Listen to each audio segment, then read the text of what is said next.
ဒီတစ်ခေါက်ပြောပြပေးခြင်းတဲ့အကြောင်းအရာလေးကတော့မျိုးရိုးဗီဇပေါ်အခြေခံပြီးတော့ကိုယ့်ရဲ့ဝါသနာကိုလောမဲ့ကယ်ရီယာကိုရွေးချယ်နိုင်မဲ့ဟာလေးတစ်ခုကိုပြောပြပေးခြင်းပါတယ်ကျမတို့စီမှာပေါ့ဘိုးစဉ်မောင်ဆက်ကပါလာတဲ့ဝါသနာတွေအာသာချက်တွေဘိုးဘေးတွေလောက်ခဲ့တဲ့လောက်ကင်ပုံမူတည်ပြီးတော့ပေါ့နော်ဘာတွေလုပ်လို့ရမလဲကိုကဘာတွေမှာအာသာချက်ရှိလဲဆိုတာကိုစဉ်းချကြည့်လို့ရပါတယ်ဘယ်လိုစဉ်းချကြည့်လို့ရမလဲဆိုတော့ဥမာကိုယ့်ရဲ့အဖိုးကစိုက်ပျိုးရေးသမားတယောက်ကုန်တယ်တယောက်ဆိုလို့ရှိရင်သူ့မှာဘာ soft skill တွေရှိခဲ့မလဲသူ့ရဲ့ soft skill တွေကဘာတွေဖြစ်နိုင်လဲဆိုလို့ရှိရင် तू ကရဲဝံ့တာဆုံးဖြတ်ချက်တွေကိုရဲဝံ့ချတာမျိုး risk ယူရဲတာမျိုးစိုက်ပျိုးရေးနဲ့ပတ်သက်ပြီးဝါသနာပါတာမျိုးပေါ့နော်ဒီရဲ့ DNA တွေကကိုယ့်ရဲ့သွေးသားထဲမှာကိုယ့်ရှိမှာပါလာနိုင်ပါတယ်ပေါ့နောက်တစ်ခုကဥမာစာသင်ကြားတဲ့အလုပ်လိုမျိုးပေါ့နော်ဥမာကိုယ့်ရဲ့အဖွားဖြစ်စေကိုယ့်ရဲ့အတော်တို့တယောက်ကစာသင်ကြားတဲ့အပိုင်းကိုလုပ်ခဲ့တဲ့သူဆိုလို့ရှိရင်ကိုကစီကန်းတွေကိုစနစ်ကြလိုက်နာတာမျိုးတွေ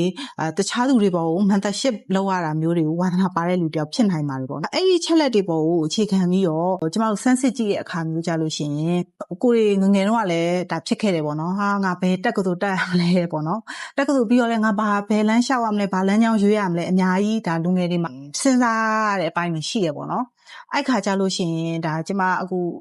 အသက်38နှစ်ရောက်တော့မှဒါစဉ်းစားမိလာတဲ့အပိုင်းလေးကိုပြန်လည်မျှဝေပေးချင်တာပေါ့နော်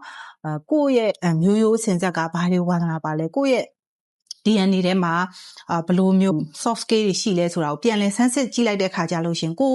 ဘယ်ပန်းနိုင်ကိုရှောက်ရမလဲဘာလို့ကိုလောက်ရမလဲဆိုတာ vision ကိုပို့ပြီးရှင်းရှင်းလင်းလင်းပို့ပြီးတော့မြင်လာရတယ်ပေါ့နော်တခြားဒီတိုင်းငါဒါလေးလုပ်လိုက်မယ်ဆိုပြီးတော့လက်တလောကိုဝါသနာပါနေရမျိုးဒါမှမဟုတ်လေတယောက်ယောက်ကလောက်တာအောင်မြင်တာကိုကမြင်လိုက်တဲ့အခါမျိုးကြလို့ရှင်ငါဒါလုပ်ချင်တယ်ဆိုတာဖြစ်သွားနိုင်တယ်ဒါကိုယ့်ရဲ့တကယ်ဝါသနာပါရဲ့ကိုယ့်ရဲ့ passion အစစ်မှန်မဟုတ်ဘူးဆိုလို့ရှိရင်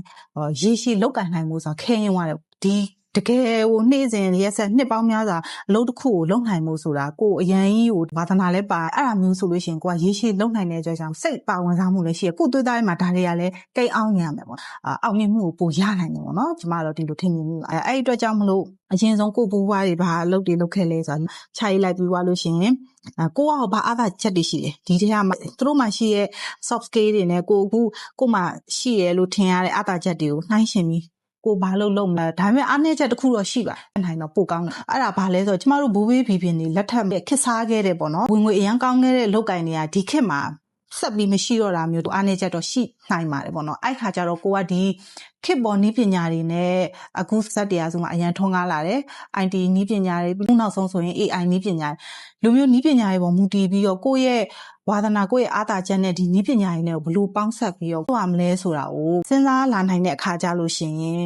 ကိုယ့်ရဲ့လမ်းကြောင်းပေါ့နော်ပို့ပြီးတော့ရှင်းလင်းသွားမယ်ကိုရွေးချယ်တဲ့လမ်းလည်းပေါ့နော်ဒါမှဒီတိုင်းပုံမှန်စဉ်းစားပြီးရွေးချယ်လိုက်တဲ့လမ်းတက်ဆိုင်ပို့ပြီးမှန်ကန်နိုင်လိမ့်မယ်လို့ကျမတို့ယူဆပါတယ်ကျေးဇူးတင်ပါတယ်